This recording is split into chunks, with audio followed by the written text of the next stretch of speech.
ಅಪ್ಪ ರಾಮ, ಬರೀ ಕೋಳಿಗಳನ್ನ ಈಚೆಗೆ ಬಿಡೋದು ಬಹು ಸುಲಭ ಕಣಪ್ಪ. ಆದ್ರೆ ಮತ್ತದನ್ನ ಕೂಡಕ್ ಹೋದೈತಲ್ಲ ಬಹು ಕಷ್ಟದ ಕೆಲ್ಸ ಮಗ. ಯಾಕಪ್ಪ ಹೀಗೆ ಹೇಳ್ತಿದ್ಯಾ? ನಾನೇನಾದ್ರೂ ತಪ್ಪು ಮಾಡದ್ನ? ಚೇಚೆ ಉಂಟೇನೋಪ್ಪ. ದೇವ್ರ ಮೆಚ್ಚೋ ಅಂತ ಕೆಲಸ ಮಾಡೋ ನೀನು ತೆಪ್ಪ್ಯಾಕೋ ಮಾಡ್ತೀಯ? ರಾಮನ ಅವತಾರ ಕಣೋ ನೀನು, ಶ್ರೀರಾಮನ ಅವತಾರ. ರಾಮ, ನಿನ್ನಂಗೆ ನಾನು ಗಾಂಧಿ ಮಾತನ್ನು ಮೆಚ್ಚಿಕೊಂಡು ಸೇಂದಿ ಗಡಿಗೆ ಕಲ್ಲೊಡ್ದೆ. ಜೊತೆಗಿದ್ದವರು ಚೆಲ್ಲೋಯ್ತದೆ ಅಂತ ಬಾಯೊಡ್ಡಿದ್ರೆ ವಿನ ಬೇಸ್ ನೀವ್ ಒಳ್ಳೆ ಕೆಲಸ ಮಾಡ್ದೆ ಅಂತ ಯಾರು ಹೇಳಲಿಲ್ಲ ಮಗ. ಒಗ್ಗಟ್ಟಾಗಿ ಕೂಡಿ ಬದುಕ್ತಿರೋರ್ ನೋಡಿ ತಿಳ್ಕೊಂಡ್ ಬಾಳೋರಿಗಿಂತಲೂ ತಂದಾಕೋ ಜನರೇ ಜಾಸ್ತಿ ಅವರೇ ಮಗ ನಮ್ ದೇಶದಾಗೆ. ಚಾಡಿ ಮಾತು, ಚಂಗಲ್ ಬುದ್ಧಿ, ದುರಾಸೆ ಮೂರು ಸೇರ್ಕೊಂಡು ನಮ್ಮನೆನ್ ಚೂರ್ ಚೂರ್ ಮಾಡಕ್ ಹೊಂಟವೆ ಮಗ. ಏನೇ ಮಾಡಿದ್ರು ಮತ್ತೊಂದ್ ಮಾಡಕ್ ಆಗಕ್ಕಿಲ್ಲ.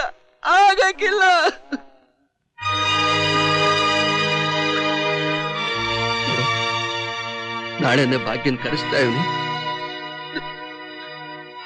ನೀನು ನಿಮ್ಮ ಅವನ ಪಾಲ್ ತಗೊಂಡು ಅವನ ಪಾಲ್ ಅವ್ರಿಗೆ ಕೊಟ್ಬಿಡು.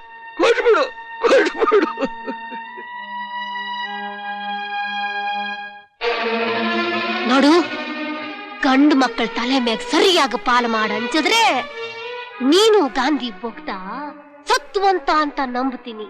ಅದನ್ನು ಬಿಟ್ಟು ನನ್ನ 3 ಮಕ್ಕಳಿಗೂ ಅರ್ಧ ಪಾಲು, ಆ ರಾಮನಿಗೂ ಅರ್ಧ ಪಾಲು ಸಿಗಂಗೆ ಎಂಡ್ರ ಮೇಲೆ ಏನಾರ ಪಾಲು ಮಾಡಿದ್ರೆ ನಿನ್ ರಕ್ತ ಕುಡಿದು ಬಿಡ್ತೀನಿ.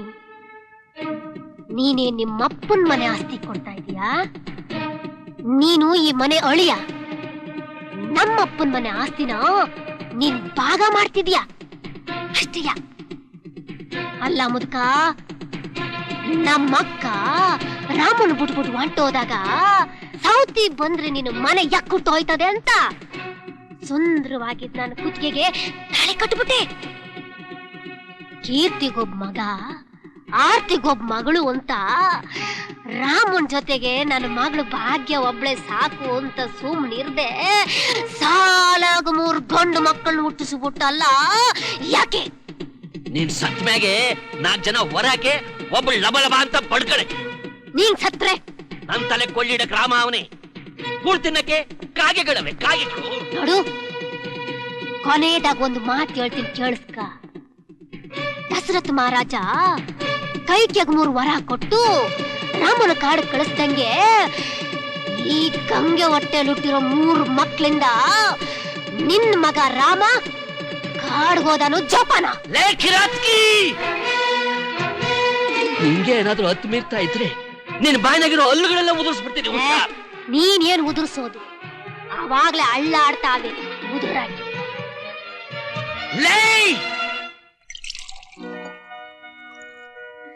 ಅಂತೂ ನನ್ ತಂದೆ ಮಾತು ಬೆಲೆ ಕೊಟ್ಟು ಈ ಪಾರ್ಟಿಗೆ ಬಂದ್ರಲ್ಲ, ತುಂಬಾ ಸಂತೋಷ ಕೃಷ್ಣ. ನಿಮ್ ತಂದೆ ಹೇಳಿದ್ಮೇಲೆ ಬರ್ದೇ ಇರಕ್ಕಾಗತ್ತಾ? ಒಂದು ವೇಳೆ ನಾವು ಬರ್ಲಿಲ್ಲ ಅಂದ್ರು ಅವ್ರು ಸುಮ್ಮನೆ ಇರ್ಬೇಕಲ್ಲ. ಹೊಸದಾಗಿ IPC ಸೆಕ್ಷನ್ ಸೃಷ್ಟಿ ಮಾಡಿ ಕೇಸ್ ಆಗಿ ಕರ್ಸ್ಕೊಂಡ್ಬಿಡ್ತಾ ಇದ್ರಿ. ಅಮ್ಮ right sir? Absolutely right. Geetha, ನಿನ್ನ ಪ್ರೀತಿಯ ಅತಿಥಿ ಸತ್ಕಾರ ಶುರುವಾಗಲಿ.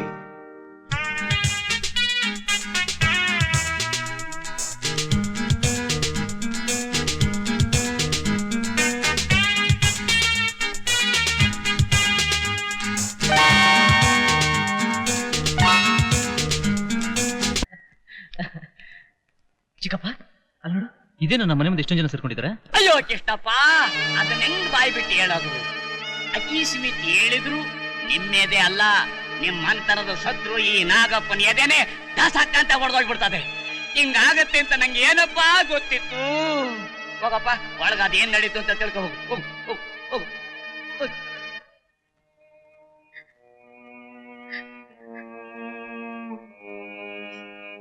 ಅದಕ್ಕೆ ಅಮ್ಮ, ಅಪ್ಪ ಇಲ್ಲಮ್ಮ? ಅಮ್ಮ ಏನಾಯ್ತಮ್ಮ? ಅಪ್ಪ ಏನಪ್ಪ ಇದಲ್ಲ? ಯಾವ ಬಾಯಿನಾಗ ಹೇಳೋ ಮಗ? 4 ಕಂಬಗಳು ಆದಾದ್ಮೇಲೆ ನಿಂತಿದ್ದಿ ಶಿವಚ್ಚನ ಮನೆ 4 ಭಾಗ ಆಗ್ಬೇಕು ಅಂತ ಇದ್ರು. ಅಣ್ಣ, ಯಾರೋ ತಮ್ಮ ಸ್ವಾರ್ಥಕ್ಕೋಸ್ಕರ ನಮ್ಮ ಮನೆನ ಬಲಿ ತಗೋತಾ ಇದ್ದಾರೆ. ಸ್ವರ್ಗದ ಹಾಗಿದ್ದ ಮನೆನ ನರಕ ಮಾಡೋದಕ್ಕೆ ಹೊರಟಿದಾರಪ್ಪ. ಈ ಮನೆ ಒಡೆದು ಹೋಳಾಗ್ದಂಗೆ ದಯವಿಟ್ಟು ಉಳಿಸೋಣ. ಕೃಷ್ಣ, ಇನ್ನೊಬ್ಬರ ಮೇಲೆ ಅಪವಾದ ಹೊರಿಸೋದ್ರ ಬದಲು ಸುಖವಾಗಿ ಬದುಕೋದಕ್ಕೆ ದಾರಿ ತೋರಿಸ್ತಿದ್ದಾರೆ ಅಂತ ತಿಳ್ಕೊಳ್ಳೋಣ. ಸ್ವಾರ್ಥಕ್ಕೋಸ್ಕರ ನಮ್ಮ ಬಾಂಧವ್ಯನ ಬಲಿ ತಗೋತಿದ್ದಾರೆ ಅಂತ ತಿಳ್ಕೊಳ್ಳೋದ್ರ ಬದಲು ಸ್ವರ್ಗದಂತಹ 4 ಮನೆಗಳಿಗೆ ಶಂಕುಸ್ಥಾಪನೆ ಮಾಡ್ತಿದ್ದಾರೆ ಅಂತ ತಿಳ್ಕೋಬೇಕು. ಇಷ್ಟಕ್ಕೂ ನಾವ್ ಯಾರು ಏನು ಕಳ್ಕೊತಾ ಇಲ್ಲಪ್ಪ. ಆದಾಯದ ಮೇಲೆ ಆದಾಯ ಮಾಡೋದಕ್ಕೋಸ್ಕರ ಬ್ರಾಂಚ್ ಆಫೀಸ್ ಓಪನ್ ಮಾಡ್ತಾ ಇದ್ದೀವಿ. ಕೃಷ್ಣ, ಭಗವದ್ಗೀತೆ ಸೃಷ್ಟಿಯಾಗಬೇಕಾದ್ರೆ ಮಹಾಭಾರತ ನಡೀಲೇಬೇಕು. ಬೈರ, ಇದು ನಿನ್ನ ಹೆಸರಿನಲ್ಲಿ ಬರೆಸಿರೋ ಆಸ್ತಿ ಪತ್ರಗಳು. ಇದು ನಿನ್ನ ಹೆಸರಿನಲ್ಲಿ ಬ್ಯಾಂಕ್ನಲ್ಲಿಟ್ಟಿರೋ ಹಣದ ಬಾಂಡ್. ಕೆಂಪ, ಇದು ನಿಂದು ತಗೋ.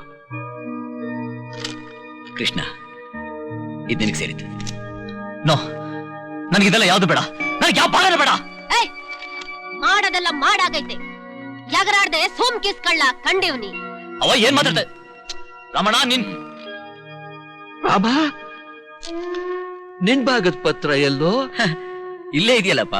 ಅಲ್ಲೋ, ಬಾಂಡ್ ಪತ್ರ ಎಲ್ಲೋ? ದುಡಿಯೋದಕ್ಕೆ ನನ್ನ ಮಗ ಇದಾನಲ್ಲಪ್ಪ. ಲೇ, ಏನು ನೀನ್ ಹೇಳ್ತಾ ಇರೋದು? ನಿನಗ ಅರ್ಥವಾಗ್ದಿದ್ರೆ ಇನ್ನೊಂದಪ್ಪ ಕೇಳ್ ತಿಳ್ಕೊಳ್ಳಿವಂತೆ ಒಸಿ ತಡ್ಕ. ಲೇ ರಾಮ, ಬೆಳ್ಳಿಗಿರ ಆಳೆಗಳನ್ನ ಕೈ ಕೊಟ್ಬಿಟ್ಟಲ್ಲ, ಅದ್ರೊಳಗಡೆ ಯೋನೇನ್ ಬರ್ಸಿದೀಯಾ, ಯಾರ್ಯಾರಿಗೆ ಯೋನೇನ್ ಕೊಟ್ಟಿದ್ಯಾ ಅಂತ ಒಸಿ ಹೇಳ. ಹೇಳ್ತೀನಿ ಕಣವ. ಇರೋ 2000 ತೆಂಗಿನ ಗಿಡದ ತೋಟದಲ್ಲಿ ತಲಾ 500 ಗಿಡದ ತೋಟ, 10 ಎಕರೆ ಹೊಲ, 5 ಎಕರೆ ಗದ್ದೆ, 1 ಲಕ್ಷ ರೂಪಾಯಿ ಬಾಣ್ಣ ನಮ್ಮ ಬೈರ, ಕೆಂಪ, ಕೃಷ್ಣನ ಕೊಟ್ಟಿದ್ದೀನಿ.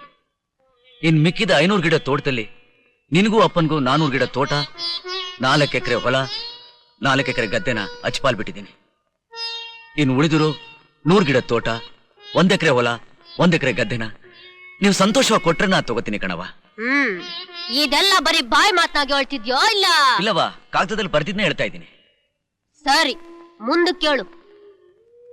ಈ ಮನೇಲಿರೋ ಕಾಯಿ, ಕೊಬ್ಬರಿ, ಎತ್ತು, ಎಮ್ಮೆ, ದಿನಸಿ, ಪಾತ್ರೆ, ಪಡ್ಗ ಇದನ್ನೆಲ್ಲ ಭಾಗ ಮಾಡಿದ್ರು ಕೂಡ ನನ್ನ ತಮ್ಮಂದ್ರು ಏನ್ ತಗೋತಾರೋ ಅವ್ರು ತಗೊಂಡ್ ಬಿಟ್ಟಿದ್ದಿನ ನಾನ್ ತಗೋತೀನಿ ಕಣವ. ಆಮೇಲೆ ಅವ, ಈ ತಬ್ಲಿ ಮಗನ್ನ ಆಡ್ಸಿ ಓದಿಸಿ ಬೆಳೆಸಿರೋ ಈ ನಿನ್ನ ಮನೇಲಿ, ನನ್ನ ದೇವ್ರಿರೋ ಗುಡಿನಲ್ಲಿ ನಾನ್ ಬದುಕಿರೋವರೆಗೂ ಪೂಜೆ ಮಾಡ್ಕೊಂಡಿರೋಕೆ ಯಾವ್ದಾದ್ರೂ ಒಂದು ಮೂಲೆಯಲ್ಲಿ ಸ್ವಲ್ಪ ಜಾಗ ಕೊಡವ. ಆಯ್ತು, ಎಲ್ಲ ಕೇಳಿದ್ ಮುಗೀತೋ ಇನ್ನ ಆಯ್ತೋ? ಅವ, ಇನ್ ಒಂದೇ ಒಂದ್ ಕೊನೆ ಆಸೆ ಐತೆ. ಏನದು? ಈ ಸುಂದರವಾದ ತುಂಬಿದ ಮನೆ ಅಂಗಳದ ಆಕಾರನ ವಿಕಾರ ಮಾಡದೆ ಅಣ್ಣ ತಮ್ಮಂದ್ರು ಎದುರು ಬದುರಿಗಿದ್ದು ಮುಖ ನೋಡ್ಕೊಂಡು ಬದುಕೋದಕ್ಕೆ ಒಂದು ಅವಕಾಶ ಮಾಡ್ಕೊಡು. ರಾಮ, ರಾಮ, ನಿನ್ ಕಣ್ಣಿನನ್ನೆಲ್ಲ ಕೆಡಬೇಡ ಕೊಡು ಮಗ.